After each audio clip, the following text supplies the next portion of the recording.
Focus చేయాలనుకున్నా చాలా మంది చేయలేకపోతారు. హ్మ్. అలా ఫోకస్ చేయడానికి కూడా లా ఆఫ్ అట్రాక్షన్‌లో ఏదైనా మెథడ్ ఉందా? దానివల్ల డబ్బొస్తుందా? ధర్మో రక్షిత రక్షిత యద్భావం తద్భవతి. అవునండి హరిత గారు. రెటిక్యులర్ యాక్టివేటింగ్ సిస్టమ్ అని ఒకటి ఉంటుందండి బ్రెయిన్‌లో. ఓకే. హ్మ్. వన్ ఆఫ్ ద పార్ట్ అన్నట్టు అంటే ఫిల్టర్ చేసేస్తుంది. అదేం చేస్తదంటే రెటిక్యులర్ యాక్టివేటింగ్ సిస్టమ్ దీన్ని ఆర్ఏఎస్ అని కూడా అంటారు. Reticular activating system. ఇదేం చేస్తుందంటే దేనిపైనైనా ఫోకస్ పెడితే దానికి అవకాశాన్ని చూపిస్తుంటుంది.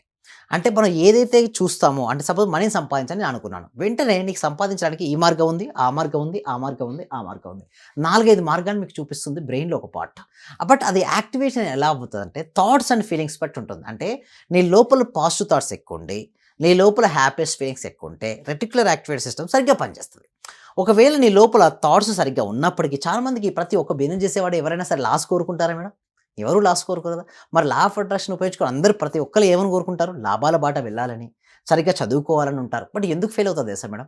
ఫీలింగ్స్ సరిగ్గా ఉండవు. అంటే థాట్స్ పరంగా అయితే వారు కరెక్ట్‌గా ఉన్నారు. బట్ ఫీలింగ్స్ ఏంటి మేడం? రాంగ్. అంటే సాడ్, ఫియర్, డౌట్ ఇలాంటి ఫీలింగ్స్‌తో పెట్టుకొని ఎలా సక్సెస్ అవుతుంటారు?